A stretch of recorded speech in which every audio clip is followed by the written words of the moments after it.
आज के इस वीडियो में एनसीईआरटी क्लास 6 हिस्ट्री चैप्टर 1 का हिंदी में हम क्वेश्चन आंसर जो है सॉल्व करने जा रहे हैं। यदि आप इतिहास को रटना नहीं चाहते बल्कि समझते हुए सीखना चाहते हैं या किसी भी अन्य विषय को आप समझते हुए सीखना चाहते हैं तो चैनल को सब्सक्राइब करें। मैं आकिब जावेद अपने यूट्यूब चैनल लर्निंग स्ट्रीट में आप सबका स्वागत करता हूं। तो चलते हैं, हम क्लास को स्टार्ट करते हैं और क्वेश्चन आंसर सॉल्व करते हैं। तो पहले क्वेश्चन के अंतर्गत ये दिया हुआ है कि निम्नलिखित का सुमेल करें, यानी कि एक दूसरे को मिलाना है जो उससे मिलता जुलता क्वेश्चन है या आंसर है। ये जो यहाँ पे क्वेश्चन दिया हुआ है ये असल में अपने आप में एक पूरा कंसेप्ट है।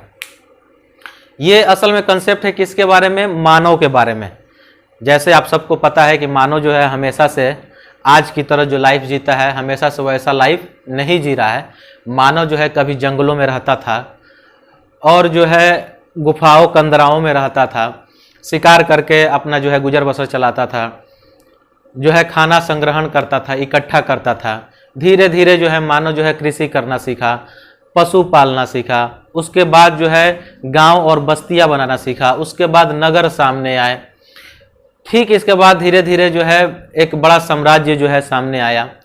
तो मानव जो है एक बार में यहाँ तक इस विकास की प्रक्रिया जो है यहाँ तक नहीं पहुँचा है, बल्कि मानव जो है धीरे धीरे विकास करके आज जहाँ हम मानव सभ्यता आज जहाँ है ये दरअसल में एक लंबी विकास की प्रक्रिया है, तब जाकर हम आज यहाँ तक पहुँचे हैं।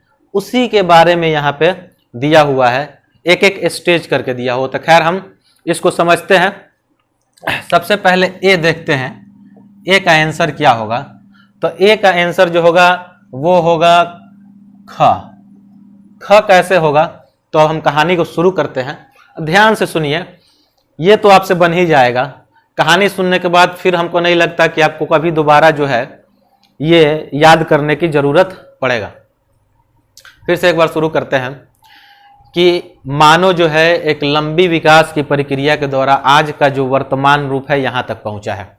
साइंस मानता है कि मानव का विकास जो है यानी कि हमारे पूर्वज जो है कभी ना कभी बंदर या बंदर से मिलते जुलते रहे। धीरे धीरे विकास की प्रक्रिया को पार करते हुए मानव आज तक यहाँ तक पहुँचा हुआ है।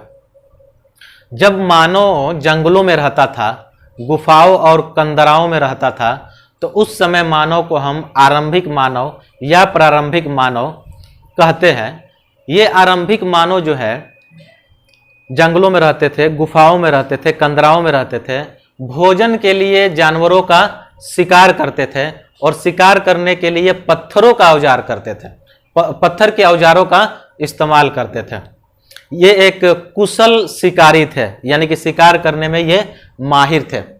इसके अलावा ये गुजर बसर करने के लिए पेड़ पौधों से संबंधित जो चीज़ें हैं उनको इकट्ठा करके, जैसे किसी भी पेड़ पौधा का फूल हुआ, फल हुआ, उसका जड़ हुआ, तना हुआ, कंदमूल हुआ, इन सारे चीज़ों को इकट्ठा करके जो है अपना गुजर बसर करते थे। यहाँ तक आपको बात समझ में आ गई होगी। मानव जंगल में रहते थे, शिकार करते थे और जो है खाना जो है संग्रहण करके इकट्ठा करके अपना जो है गुजर बसर चलाते थे। मानव का विकास जो है सबसे पहले माना जाता है कि मानव जो है अस्तित्व में सबसे पहले अफ्रीकी महाद्वीप में आए। उसके बाद जो है दरअसल हम भारत के संदर्भ में पढ़ रहे हैं तो हम देखेंगे कि सबसे पहले भारत में सबसे पहले मानव पाए जाने का साक्ष्य कहाँ मिलता है। अब यहाँ से बात जो है आपको अपने आप समझ में आ जाएगी। तो इतिहास में मानव के पाए जाने के, भारत में पाए जाने का सबसे पहला साक्ष्य जो मिलता है वो नर्मदा नदी घाटी में मिलता है। कहाँ मिलता है? नर्मदा नदी घाटी में मिलता है। नर्मदा तो नदी है, घाटी क्या होता है? तो नदी के आसपास का जो इलाका होता है वही नदी घाटी कहलाता है। और अधिकांश जो मानव सभ्यताओं का विकास हुआ है वो नदी घाटी के समीप ही हुआ है, क्योंकि नदी घाटी के समीप होने की वजह से जो है स्वच्छ जल आसानी से मिल जाते हैं, कृषि के लिए उपजाऊ जमीन होते हैं और भी बहुत सारे तरीके जो है, एक जगह से दूसरे जगह आना जाना आसान होता है, व्यापार के लिए जो है नदियों का इस्तेमाल करना आसान होता है। तो जो भी आरंभिक सभ्यताएं हैं मुख्यतः जो है किसी न किसी नदी घाटी के आसपास ही विकास हुए। तो इस तरीके से भारत में मानव के पाए जाने का जो सबसे पहला साक्ष्य मिलता है वो नर्मदा नदी घाटी में मिलता है। कहाँ मिलता है? तो नर्मदा नदी घाटी में। अब आप समझ पा रहे होंगे कि हम किसके बारे में बात कर रहे हैं। हम प्रारंभिक मानव के बारे में बात कर रहे हैं। आखेट और संग्रहण कौन करता था? तो आखेट और संग्रहण जो है वो प्रारंभिक मानव करता था, आरंभिक मानव करता था, जिसे हम आज आदि मानव कहते हैं। तो नर्मदा नदी घाटी में वो क्या थे? वो उस टाइम में आखेटक और संग्राहक थे। मुझे लगता है कि यहां तक आपको बात जो है समझ में आ गई होगी। अब आते हैं नेक्स्ट बी को छोड़ देते हैं क्योंकि बी जो है विकास क्रम की प्रक्रिया में बाद में आता है। नर्मदा नदी के बाद यानी कि आखेटक और संग्रहण के बाद आता है गारो पहाड़िया। सब तो हम क्या करते हैं, इसके बाद सी देखते हैं। दरअसल पृथ्वी का औसत तापमान मध्य पाषाण काल में पृथ्वी का औसत तापमान बढ़ने की वजह से क्या हुआ कि पृथ्वी पर घास के बड़े बड़े मैदान जो है सामने आ गए। घास के बड़े बड़े मैदान सामने आने की वजह से क्या हुआ? घास के बड़े बड़े मैदान सामने आने की वजह से घास पे आश्रित जो जानवर थे उनकी संख्या में बढ़ोतरी हुई और उन जानवरों पे जो आश्रित थे उनकी संख्या में भी बढ़ोतरी हुई। तो सबसे पहले एक चीज हम यहाँ से सीखते हैं कि मध्य पाषाण काल में क्या हुआ? औसत तापमान जो है बढ़ा और औसत तापमान बढ़ने की वजह से क्या हुआ? घास के मैदान अस्तित्व में आए। अब यहाँ से समझने वाली चीज है कि जब घास के मैदान अस्तित्व में आते हैं तो आजकल जो हम चावल, गेहूं, धान, मक्का, बाजरा, जौ ये जो अनाज इस्तेमाल करते हैं, यदि आप साइंस थोड़ा बहुत भी पढ़े होंगे तो आपको जानकारी होगा कि ये सारे अनाज जो हैं घास के फैमिली से ही आते हैं, घास के परिवार से ही आते हैं। घास की संख्याओं में वृद्धि होने की वजह से क्या हुआ कि प्राकृतिक रूप से ये अनाज जो है अस्तित्व में आए, यानी कि उगने लगे। प्रारंभिक मानव जो है इनको देखकर इनका इस्तेमाल करते थे, इसको इकट्ठा करते थे। बाद में उन्होंने सोचना शुरू किया कि क्यों ना इसको जो है अपने हिसाब से बोया जाए, काटा जाए। तो उन्होंने उसके बारे में सीखना शुरू किया और बाद में जो है उसको बोना शुरू किया। यानी कि मानव जो है मानव विकास की प्रक्रिया में कभी ना कभी क्या किया है? पहली बार खेती किया है, यानी कि प्रारंभिक खेती का संबंध। तो सबसे पहले जब खेती किया गया तो हम कह सकते हैं कि जो प्रारंभिक खेती का जो प्रूफ मिलता है, प्रारंभिक कृषि का जो साक्ष्य मिलता है, वो एक जगह है जिसे हम गारो पहाड़िया आरंभिक कृषि।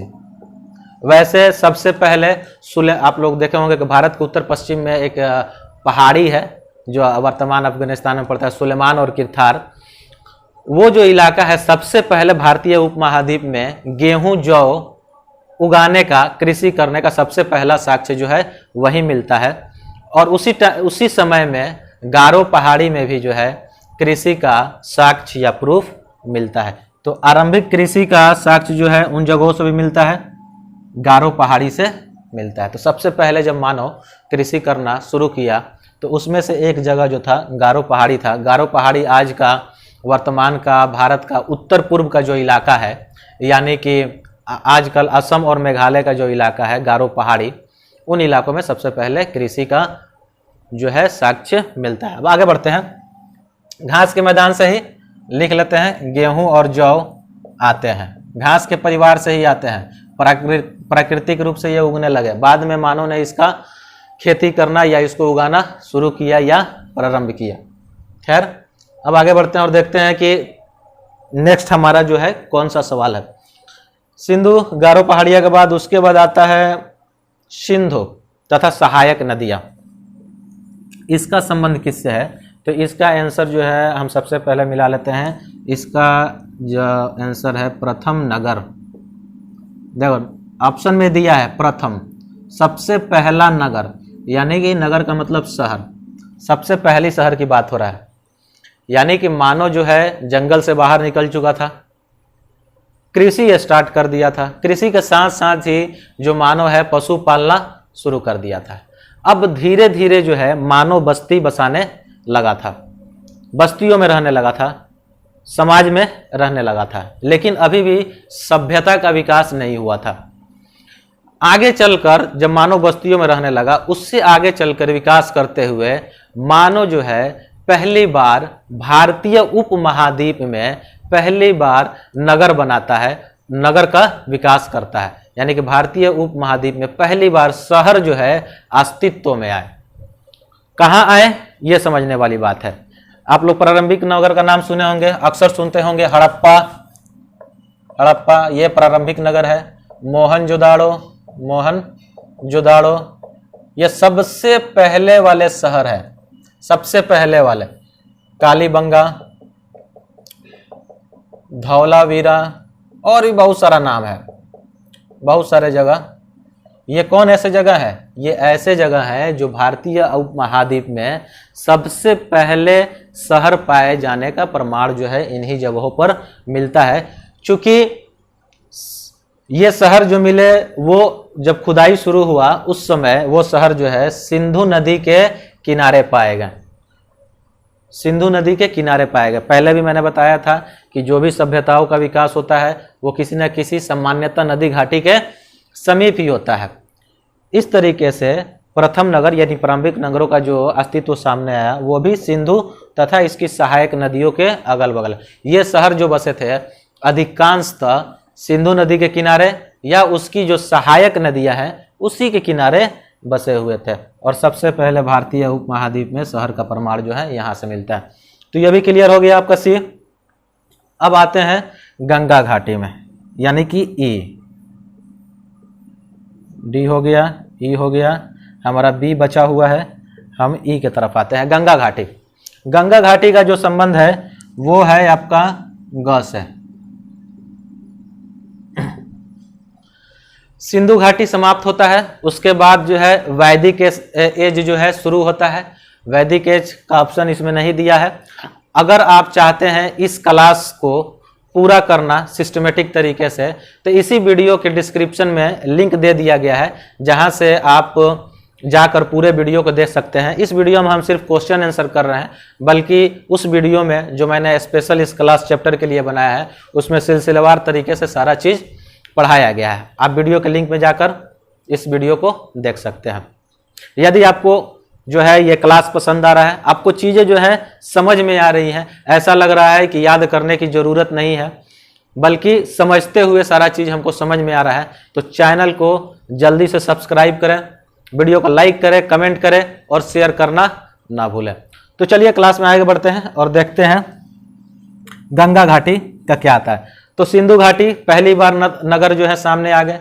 उसके बाद वैदिक सभ्यता आता है जिसमें मानव का बौद्धिक विकास होता है। ऋग्वेद, सामवेद, यजुर्वेद, अथर्ववेद ये सारा चीज़ जो है बुकें लिखी जाती हैं, किताबें लिखी जाती हैं, ग्रंथें लिखी जाती हैं। वैदिक एज के बाद जो आता है उत्तर वैदिक एज आता है, उसके बारे में भी ऑप्शन यहाँ पे नहीं दिया है, आप जाकर उस वीडियो में पढ़ सकते हैं। उसके बाद वक्त आता है कि भारतीय उपमहाद्वीप में क्या होता है कि सबसे पहली बार गंगा नदी के किनारे कुछ शहर जो है बसाए जाते हैं। पहली बार हमने देखा नर्मदा नदी घाटी के समीप में प्रारंभिक मानव पाए जा रहे थे। फिर हम देखें कि सिंधु घाटी सभ्यता के किनारे जो है नगरों का विकास हुआ। बाद में सिंधु घाटी सभ्यता का विनाश हो गया। आगे चलकर लगभग 1000 साल या 1500 साल बाद क्या होता है कि पहली बार गंगा के मैदान में, गंगा नदी घाटी में, उसके आसपास जो है शहरों का विकास होता है। कितना पहले? आज से 2500 साल पहले, आज से लगभग 2500 साल पहले गंगा नदी के किनारे शहरों का विकास होता है। तो आप देख सकते हैं गंगा घाटी कितना पहले, तो आज से 2500 साल पहले जो है गंगा नदी के किनारे शहर जो है अस्तित्व में है। उसी समय में पहली बार जो है क्या हो रहा था कि पहली बार भारतीय उपमहाद्वीप में बड़े बड़े साम्राज्य जो है सामने आ रहे थे। अब तक जो है मानव जो है सबसे पहले जब जंगल से निकला था छोटे बस्तियों में रहना शुरू किया, उसके बाद शहर बसाना शुरू किया, लेकिन अब तक इसने साम्राज्य का एक रूप नहीं लिया था। पहली बार जो है भारतीय उपमहाद्वीप में एक बड़े बड़े साम्राज्य का जो है अस्तित्व सामने आता है। आपने सबने नाम सुना होगा मगध साम्राज्य का, मगध साम्राज्य। इस तरीके के और भी बहुत सारे साम्राज्य जो है अस्तित्व में है। मगध साम्राज्य जो है वर्तमान जो है सोन नदी के दक्षिण का जो इलाका है वहाँ पे ये एक साम्राज्य था। मगध साम्राज्य जो था वर्तमान सोन नदी के दक्षिण का जो इलाका है वहाँ पे मगध नामक एक साम्राज्य था, जो एक आगे चलकर भारत के लगभग बहुत बड़े हिस्से पर इसके शासकों ने शासन किया। इसके शासक में कुछ जो है इम्पोर्टेंट है जिनको आपको नाम याद रखना चाहिए, जैसे अजातशत्रु, बिंबिसार, चंद्रगुप्त मौर्य, अशोक सम्राट। तो ये सारे कहाँ के थे? मगध साम्राज्य के थे। धनानंद भी इसमें आता है। अशोक महान, चंद्रगुप्त मौर्य, ये दोनों भी जो है इसी मगध साम्राज्य से संबंधित थे। तो अब हमारा ये मगध वाला यानी बी वाला भी पार्ट क्या है? सबसे पहला बड़ा साम्राज्य। आप देख रहे हैं पहला बड़ा साम्राज्य, प्रथम नगर, आरंभिक कृषि। नाम से ही पता चलता है कि सबसे पहले कृषि कहाँ हुआ, सबसे पहले नगर कहाँ बसे। आज से 250 साल पहले, लगभग 2500 साल पहले जो कहाँ नगर बसे। कौन ऐसे लोग थे जो कुशल आखेटक और संग्राहक थे? कौन सा पहला सबसे बड़ा राज्य था? तो आप देख सकते हैं कि ये सिर्फ क्वेश्चन आंसर नहीं है, बल्कि ये क्वेश्चन आंसर जो दिया हुआ है अपने आप में एक कंसेप्ट है, एक समझ है। अगर आप इसको और बेहतर तरीके से, यहाँ तो हम जो है सवाल को क्वेश्चन आंसर पे हम ज़्यादा ध्यान दिए हुए हैं, जो क्वेश्चन आंसर है उसी को हम देखने वाले हैं। यदि आप इस चैप्टर से रिलेटेड यानी कि क्लास 6 हिस्ट्री एनसीईआरटी हिंदी का चैप्टर 1 का स्टडी करना चाहते हैं तो इसी वीडियो में डिस्क्रिप्शन में लिंक दे दिया गया है, आप वहां से जाकर उसको क्लिक करके पढ़ सकते हैं। यहाँ से आप क्वेश्चन आंसर जो है सॉल्व कर सकते हैं। यहाँ भी आपको कुछ लिखाया नहीं जाएगा, लेकिन इससे बेहतर तरीके से कोई समझा नहीं सकता। इसके लिए मैंने बड़ी मेहनत किया है। अब आपका वक्त है कि अगर आपको जो है पसंद आता है तो चैनल को जरूर सब्सक्राइब करें। अब हम दूसरे क्वेश्चन की तरफ आगे बढ़ते हैं। क्वेश्चन नंबर 2 में सवाल ये दिया हुआ है कि पांडुलिपियों और अभिलेखों में एक अंतर बताना है कि एक अंतर क्या है। तो सबसे पहले हम ये समझे कि पांडुलिपि और अभिलेख दोनों है क्या, उसके बाद जो है हमको अंतर समझना आसान हो जाएगा। दरअसल हमको जब भी इतिहास सीखना होता है या बीते हुए समय के बारे में अध्ययन करना होता है तो हमारे पास जो है बहुत सारे स्रोत होते हैं, बहुत सारी चीज़ें होती हैं जिनके माध्यम से हम जो है इतिहास को पढ़ सकते हैं। लेकिन अगर हमसे कोई पूछे उसमें पहला स्रोत कौन सा है जिससे हम इतिहास सीख सकते हैं, तो पहला वो है पांडुलिपि। दूसरा कौन है? तो दूसरा वो है अभिलेख, जिससे हम क्या कर सकते हैं, इतिहास के बारे में सीख सकते हैं। यानी दोनों में एक समानता है कि दोनों के माध्यम से हम क्या सीखते हैं, इतिहास सीखते हैं। चलिए अब देखते हैं सबसे पहले कि पांडुलिपि क्या है। पांडुलिपि, पांडुलिपि और दूसरा जो है क्या है, अभिलेख। दोनों के बारे में हम देखते हैं। तो अगर हमको जानना हो, हमसे पूछे कि भाई आप कैसे इतिहास पढ़ना चाहेंगे, तो सीधा सा सवाल होगा कि अतीत में जो भी किताबें लिखी गई हैं उसको क्या करें, खोजें और उसको पढ़ें। उससे आसान और क्या होगा इतिहास पढ़ना आपके हिसाब से भी। तो पांडुलिपि क्या है? वही है जो अतीत में लिखी गई पुस्तकें हैं। क्या है? अतीत में लिखी गई पुस्तकें हैं और कुछ नहीं है। आज से जो 200 साल, 400 साल, 1000 साल, 2000 साल पहले जो पुस्तकें लिखी गई हैं वही क्या कहलाती है? वही पांडुलिपि कहलाती है। पांडुलिपि इसलिए कहलाती है क्योंकि वो हाथ से लिखी गई है, क्योंकि उस समय तक जो है मशीनों का प्रिंटिंग मशीनों का क्या हुआ था, आविष्कार नहीं हुआ था, हाथ से ही लिखे जाते थे। तो हाथ से ही लिखे जाने के कारण क्या हुआ, वो पांडुलिपि कहलाते हैं। दूसरा इतिहास जानने का स्रोत क्या है? अभिलेख है। अभिलेख क्या है?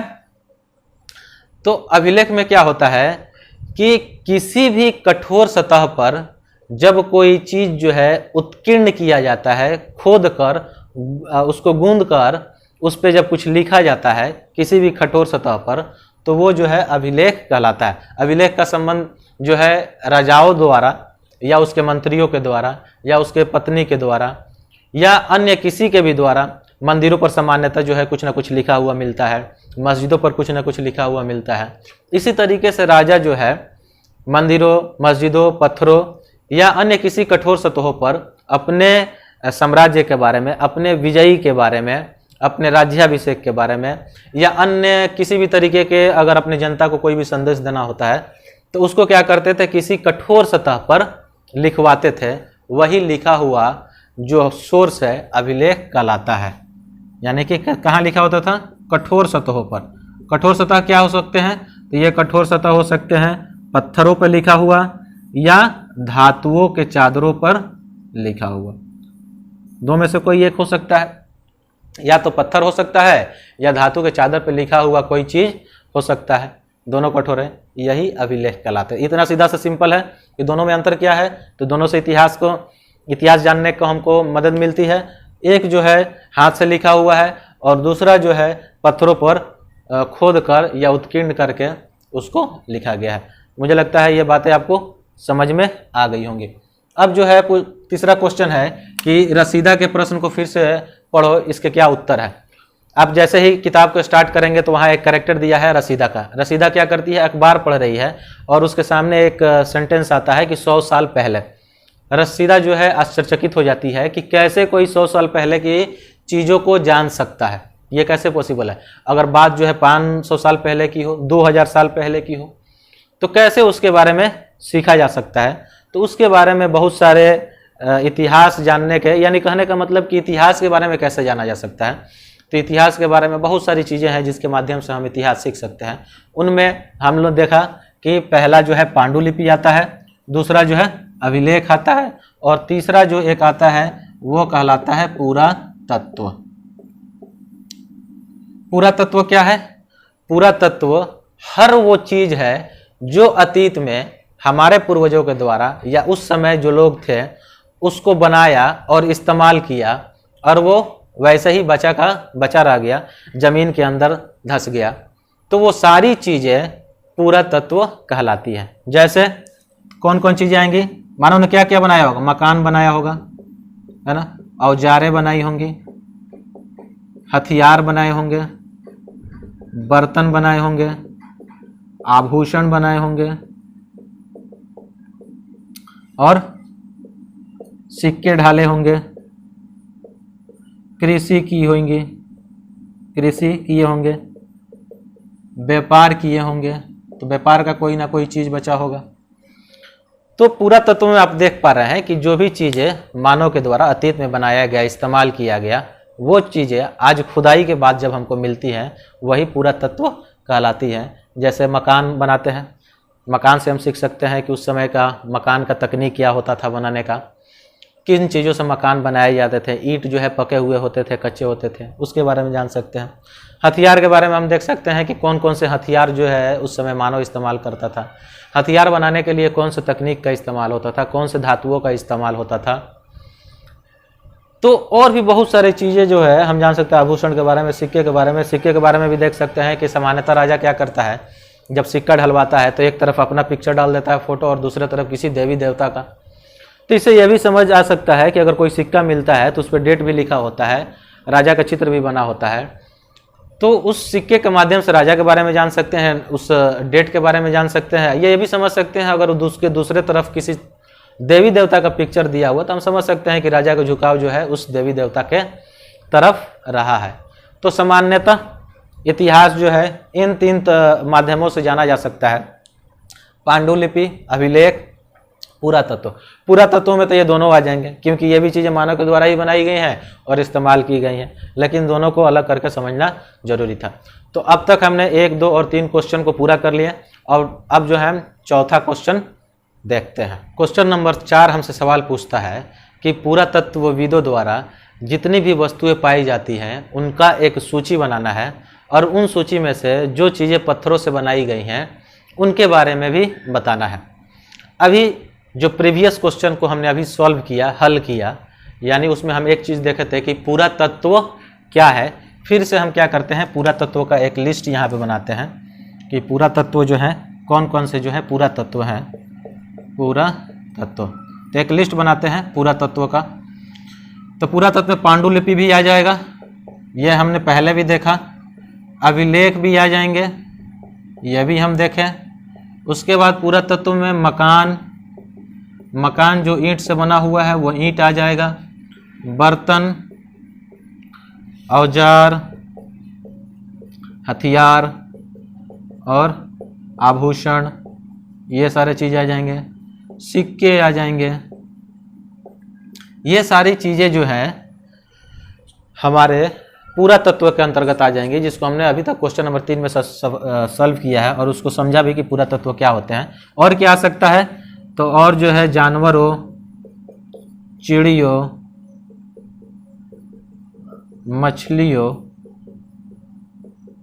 मछलियों के अस्थि यानी कि हड्डी, ये सारा चीज़ भी पूरा तत्व को मिल जाएंगे। पूरा तत्व क्या है, पूरा तत्व हर वो चीज़ है जो अतीत में हमारे द्वारा इस्तेमाल की गई है और उसको जो है आज खुदाई करके निकाला जाता है और उससे जो है इतिहास को समझने की कोशिश की जाती है। वो सारा पूरा तत्व हमने यहाँ पे लिख दिया है। दूसरा सवाल में एक चीज़ और दे दिया है, पूरा तत्वविद क्या है। तो पूरा तत्वविद वे लोग हैं जो इन सारे चीज़ों का क्या करते हैं, खुदाई करवाते हैं और खुदाई करने के पश्चात जो है इसका स्टडी करते हैं और अध्ययन करते हैं। तो ये एक लिस्ट हो गया किस चीज़ का, पुरातत्व द्वारा पाई जाने वाली सभी वस्तुओं का, जो भी चीज़ें पाई जाती हैं उनका ये एक लिस्ट है। अब इसमें से आपसे पूछ रहा है कि पत्थर से बने हुए उन चीज़ों को भी क्या करना है कि जो भी इसमें पूरा तत्व है जो पत्थरों से बनी हुई है उनके बारे में भी आपको बताना है। तो देखते हैं पत्थर से बना हुआ, पत्थर से जो पूरा तत्व बने हुए हैं उसमें से कौन कौन हो सकता है। पांडुलिपि नहीं होगा, क्योंकि पांडुलिपि क्या होता है, वो या तो क्या बोलते हैं उसको, पेड़ पौधे के छालों पर लिखा होता है, सामान्यतः वैसे ही होता है। अभिलेख क्या हो सकते हैं, अभिलेख जो है पत्थरों पर लिखे जाते हैं, तो अभिलेख इसमें आ जाएंगे। पूरा तत्व में इसमें अभिलेख का इस्तेमाल होता है। मकान, मकान भी पत्थरों के बने हो सकते हैं, छोटे छोटे टुकड़ों को जोड़कर मकान जो है बनाया जा सकता है। तो पूरा तत्व में मकान भी आ सकता है जो पत्थरों से बना हुआ है। ईंट नहीं आएगा क्योंकि ईंट ईंट है और पत्थर पत्थर है। बर्तन जो है सामान्यतः पत्थरों का नहीं होता, पत्थरों का बर्तन होगा, बर्तन नहीं होगा, दूसरा कुछ हो सकता है। औजार, औजार जो है आएंगे, औजार आएंगे, हथियार आएंगे। ये दोनों चीज पत्थरों का बनाया हुआ हो सकता है। प्रारंभिक मानवों के द्वारा पत्थर के औजार बनाए जाते थे, उसे एज हथियार इस्तेमाल किए जाते थे और जानवरों का शिकार किया जाता था। तो अभिलेख में औजार हथियार जो है पत्थर के बने हो सकते हैं। आभूषण भी जो है पत्थर का बना होता है, बहुत सारे आभूषण जो हैं कीमती पत्थरों से मिलकर बने होते हैं। सिक्के जो हैं पत्थर के कहीं साक्ष्य नहीं मिलते।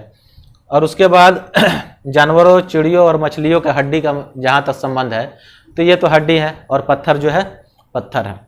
तो सवाल के हिसाब से पूरा तत्व ये हो गए, पत्थर से बने हुए पूरा तत्व का लिस्ट ये हो गया। पूरा तत्व क्या होता है आप जान चुके हैं। पूरा तत्वविद क्या होता है, इन सारे जो चीज़ मिले हुए हैं उनका स्टडी करता है, अध्ययन करता है और उसको इतिहास से जोड़ने की कोशिश करता है, वो पुरातत्वविद कहलाते हैं। क्वेश्चन नंबर 5 ये पूछ रहा है कि साधारण स्त्री और पुरुष जो होते थे अपने कार्यों का विवरण क्यों नहीं रखते थे, यानी कि अपना इतिहास क्यों नहीं लिखते थे। सिंपल सा सवाल है कि साधारण पुरुष एवं स्त्री इतिहास में अपने बारे में क्यों नहीं लिखते थे। तो अपने बारे में नहीं लिखने का एक सीधा सा कारण है कि एक तो वो क्या होते थे, शिक्षित नहीं होते थे, पढ़े लिखे नहीं होते थे, और दूसरा ये है कि उतना जागरूक नहीं थे कि अपने बारे में लिखा जाए।